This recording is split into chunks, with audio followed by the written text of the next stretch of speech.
Arus balik sepertinya sudah mulai terlihat. Untuk informasi lebih lengkap sudah bergabung melalui sambungan telepon Kepala Korlantas Polri Irjen Pol Firman Santiabudi. Selamat sore Pak Firman. Selamat sore, Mbak. Terima kasih Anda sudah bergabung secara virtual melalui Zoom. Terima kasih atas waktu Anda Pak Firman. Bagaimana evaluasi selama arus mudik kemarin Pak? Beberapa waktu lalu sempat ada kemacetan di jalur selatan Tasik, kemudian antisipasinya sekarang seperti apa? Baik, terima kasih. Yang pertama kami informasikan bahwa satuan tugas kepolisiannya terbagi dalam satuan gugus tugas tingkat pusat dan tingkat daerah. Nah, jadi saya kebetulan diperintahkan Bapak Kapolri selaku Kepala Satgas Operasi untuk tingkat pusat. Nah, sedangkan di daerah itu masing-masing Kapolda selaku Satgas daerah. Jadi evaluasi pada pelaksanaan mudik yang lalu, secara umum boleh saya katakan saya terima kasih kepada seluruh warga masyarakat maupun masyarakat lokal yang dilalui seluruhnya dengan kesempatan untuk saling berbagi, untuk bisa memberikan kesempatan, memberikan prioritas untuk arus lalu lintas dari arah Jakarta menuju wilayah timur maupun ke arah Sumatera. Memang ada catatan beberapa informasi yang terlambat disampaikan, masyarakat sudah pegang jam, tapi ternyata kondisi di lapangan berkata lain, lalu lintas sangat padat. Ya, kalau saya katakan kemarin ini terjadi di Pularang, tapi begitu kita komunikasikan, kita buka pelan-pelan, alhamdulillah itu bisa dikomunikasikan dan itu bisa berjalan dengan baik. Namun ada catatan yang kemudian kami peroleh bahwa prediksi itu turun di tanggal 1, ternyata pada tanggal 2, 3 dan sampai hari ini masyarakat yang menggunakan tol ke arah timur ternyata juga terus berlangsung. Nah, sementara yang lain yang sudah berangkat dengan one way sampai ke tujuan, tentunya ini akan menambah jumlah volume kendaraan yang ada di wilayah masing-masing destinasi begitu, Pak. Iya, Pak Firman, Anda tadi sudah menyinggung berkaitan dengan jam. Memang kemarin ada miss ketika penerapan skema one way itu berbeda dengan apa yang sudah disampaikan kepolisian sebelumnya. Apakah ini diperkirakan masih akan terjadi? Jadi sangat fluid, sangat dinamis, tergantung kondisi di lapangan. Ya, sejak awal kami menghimbau masyarakat untuk mendengarkan jadwal, bukan mengajak mereka menunggu di pintu tol. Ini mohon dipahami betul dan jangan sampai terulang lagi. Jadi kami tentunya di lapangan akan dengan senang hati dengan segala kemampuan kami yang ada untuk membantu kelancaran. Jadi jangan sampai ada miss. Sayang kan Mbak, kita sama-sama ibadah, miss hanya gara-gara jadwal yang tadi seolah-olah tidak tersampaikan kepada masyarakat. Lebih baik kami mengajak sejak awal, ditunggu di rumah masing-masing, diikuti jadwalnya, jadi tidak perlu menunggu sampai ketidakpastian, tidak ada fasilitas dan sebagainya. Kami juga tidak berharap itu terjadi tentunya. Dan ini menjadi catatan kita untuk evaluasi pada saat arus balik. Kami sudah meminta dukungan jajaran untuk memperkuat akses menuju pintu tol yang nanti ketika one way ini dilaksanakan, untuk jangan sampai ada yang menunggu lagi di sana. Lebih baik manfaatkan jalur-jalur alternatif yang ada. Kalau memang tidak mau menunggu pelaksanaan one way yang ada, nah, silakan, kita akan membantu di jalur yang ada tentunya. Pak Firman, di beberapa titik per hari ini sudah mulai terlihat arus balik, terutama di jalur selatan. Pada saat yang sama masih ada mereka yang mudik lokal dan ada yang masih berwisata. Nah, itu strategi apa yang akan dilakukan polisi sekarang untuk bisa mengurai?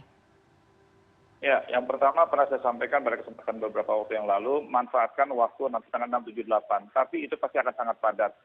Ya, kami menghimbau sejak awal bagi masyarakat yang sudah melaksanakan kegiatan ibadah, bertemu dengan sanak famili, juga silakan waktu sebelum tanggal 6, 7, 8. Karena itu pasti puncak. Tanggal 9 sudah terjadwal seluruh masyarakat memulai hari kerja yang baru. Nah, ini salah satu kita memecah kepadatan melalui hari-hari yang tersedia.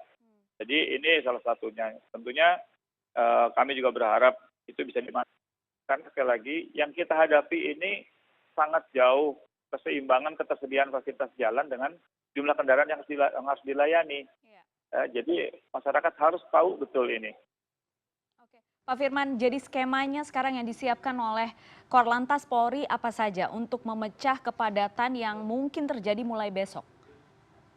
Ya, yang pertama tadi sudah saya sampaikan untuk memecah waktu kembali, jadi Ya. silakan mempercepat atau setelah tanggal 9. Hmm. Yang kedua, kami akan tetap melihat tekanan di kaki menuju jalan tol tentunya, Iya. untuk tidak terlalu tersumbat di jalur arteri. Moga-moga bisa dibuat skema dengan kontraflow seperti kemarin, jadi agak dibuka sedikit. Tapi ini juga perlu ada kesiapan yang sangat tinggi. Masyarakat tidak boleh lengah. Kemarin Iya. ada kejadian truk pengantuk itu sudah berhadapan dengan arah yang berlawanan. Ini juga ada risiko.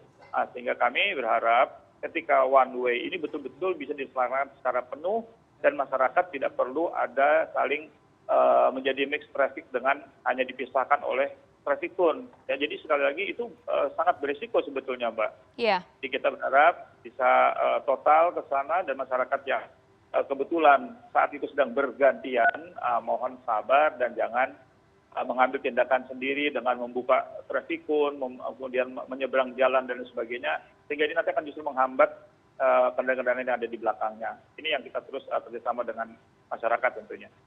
Pak Firman, ada kondisi psikologis yang tentunya berbeda ketika pemudik berangkat dan pemudik balik. Pemudik balik ada tingkat fatigue yang tinggi, kelelahan yang tinggi, dan itu bisa terjadi. Apa yang akan diantisipasi oleh petugas di lapangan, Pak Firman? Ya, yang pertama sekali kita melakukan tindakan preemptif, mengkondisikan masyarakat yang akan pulang itu harus betul-betul dalam kondisi siaga. Ya, kalau sudah di jalan hukum lalu lintas itu, Mbak, kita tidak lagi bisa tahu apakah mereka itu lelah atau tidak. Ya. Itu hanya menduga-duga. Nah, yang pasti ketika itu dialami oleh masyarakat yang ada di jalan, alternatifnya cuma kalau tidak dia bikin macet, ya ada kecelakaan. Ini yang kita hindari. Jadi masyarakat sebaiknya dalam kondisi betul-betul fit, prima, baik mobil maupun personilnya, untuk bisa mematuhi yang sudah kita bantu untuk di jalan untuk kelancaran bersama. Apakah kebijakan 30 menit di rest area masih akan diberlakukan, Pak?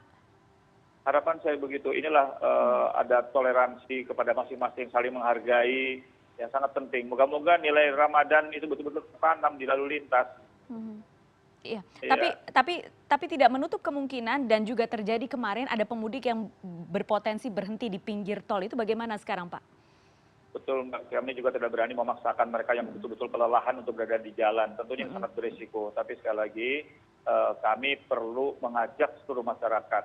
Bisa dengan 2 pengemudi cadangan umpamanya, itu bisa dilaksanakan oleh masyarakat punya pilihan-pilihan.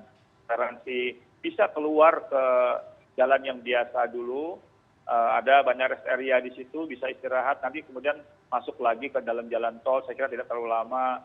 Itu juga salah satu alternatif pilihan yang bisa dilaksanakan oleh masyarakat, sehingga tol betul-betul bisa maksimal pemanfaatan atau pelayanannya untuk yang mereka yang akan lewat.